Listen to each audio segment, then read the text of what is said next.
You are watching tomorrow's classrooms today. Writing lesson, descriptive writing, mastery of the Cambridge IGCSE curriculum requirements, a scaffolded approach to guide students through the process of writing. Let's look at the key writing objectives. Express thoughts, feelings, and imaginations clearly, structure ideas and opinions effectively, use appropriate vocabulary and sentence structures, use the appropriate register for the context, and maintain accurate spelling, punctuation, and grammar. Now let's discuss the marking criteria for content and structure.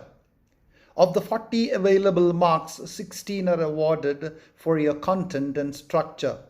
This means that the content is complex and engaging, with a secure, well-balanced structure that effectively manages multiple, well-developed ideas and images to create a convincing, focused overall picture.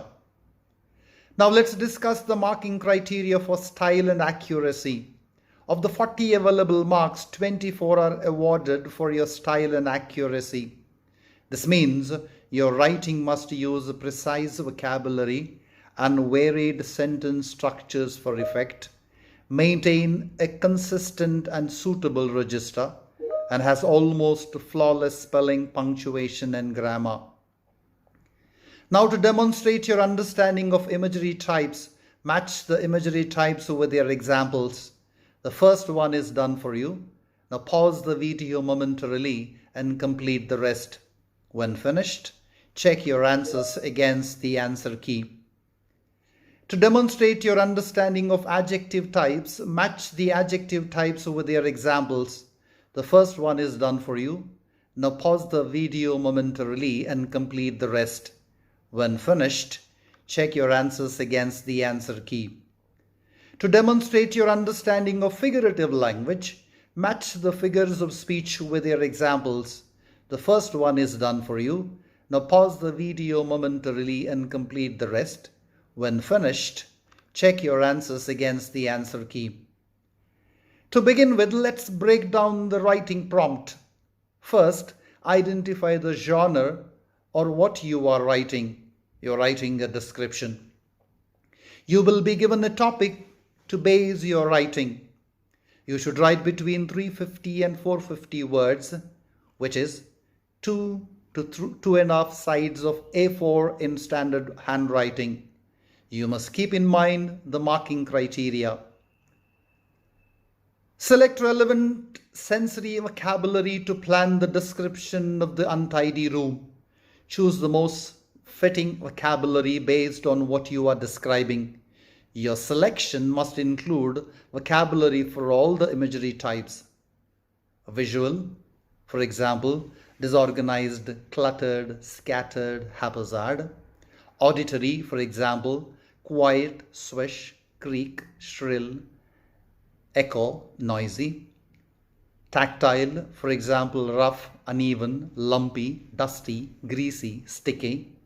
Gustatory, for example, spoiled, stale, distasteful, nauseating, unappetizing. Olfactory, for example, foul, musty, pungent, rotten. Select relevant descriptive vocabulary to plan the description of the untidy room. Choose the most befitting vocabulary categories based on what you are describing. The categories may include shape adjectives, for example, crumpled, irregular, scattered, rectangular, square. Size adjectives, for example, large, overflowing, tiny.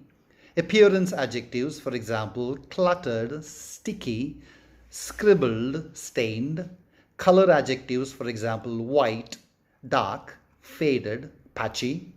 Quantity adjectives, for example, dozen, stock, countless. Select relevant figurative vocabulary to plan the description of the untidy room. Choose the most fitting vocabulary categories based on what you are describing. Your selection must include vocabulary for all figures of speech mentioned. Simile, example, fixed eye, crowded market. Metaphor, for example, junkyard, shipwreck. Personification, for example, groaning, resenting. Hyperbole, for example, disaster zone, tornado, devastation. Symbolism, for example, turbulence, wilderness. Onomatopoeia, for example, echo, clatter, rustle, thud, hum. Alliteration, for example, chaotic clutter, battered, broken. Develop your descriptive essay using the provided structure and the sentence frame. Start with a hook to grab the reader's attention and indicate the focus of your description. Make sure your topic sentence introduces what you will be describing. It should capture the essence of the subject and set the tone of your description.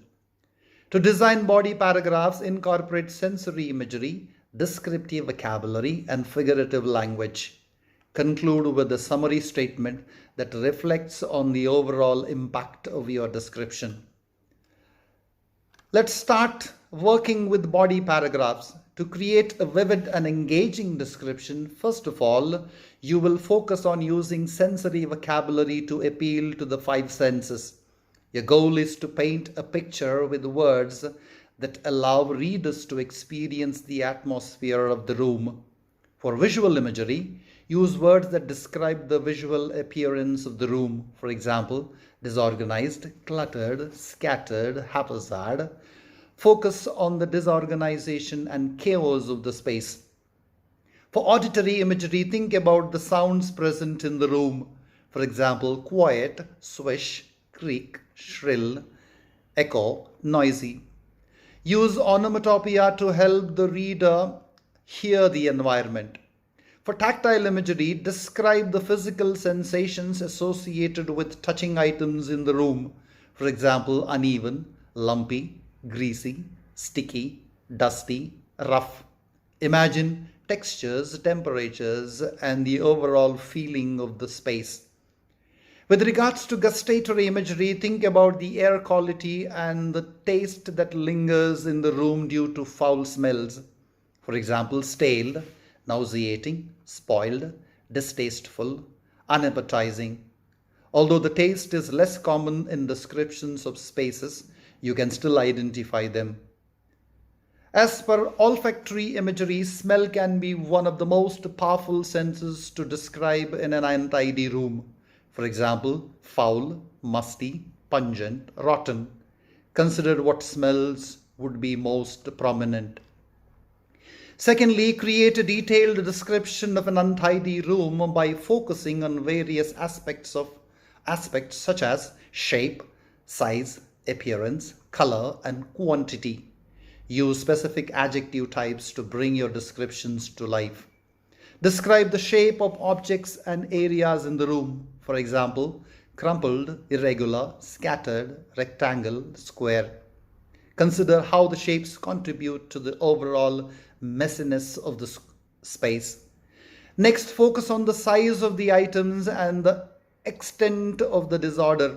For example, large, overflowing, tiny. Describe both large and small elements to give a sense of scale. Then detail the appearance of the objects and surfaces in the room. For example, cluttered, sticky, scribbled, stained. Note any wear and tear, stains, or disorganization. Furthermore, describe the colors you see, particularly how they contribute to the overall untidiness. For example, white, dark, faded, patchy. Note any contrasting or blending colors that add to the visual chaos. Finally, indicate the quantity of items and how they contribute to the disorder. For example, dozen, stock, countless. Mention how the sheer number of things adds to the feeling of clutter.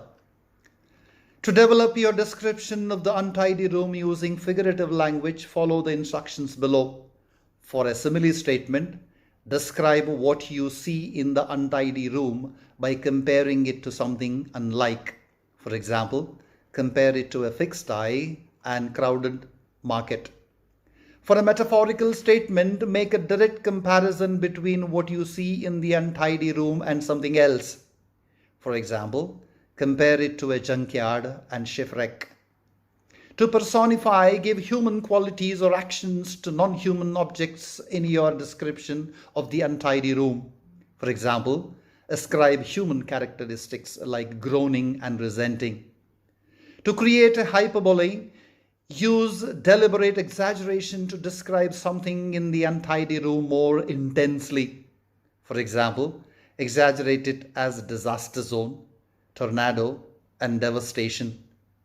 To symbolize, use a symbol to represent something larger than what you see in the untidy room. For example, use symbolic terms like turbulence and wilderness. For an onomatopoeic statement, use words that imitate sounds to bring your description of the untidy room to life. For example, associate sound words like echo, clatter, rustle, thud, and hum with the untidy room. To alliterate, use the repetition of the same initial sound in succession or in nearby words to create rhythm or emphasis in your description. For example, use phrases like chaotic and clutter and battered and broken. The final draft of your description should be structured somewhat like this. The paragraph references P1 to P5 indicate the sequence of paragraphs and their separation within the description. Now it's your turn. Write a 350 to 450 word description of any one of the given prompts using all the techniques you have learnt.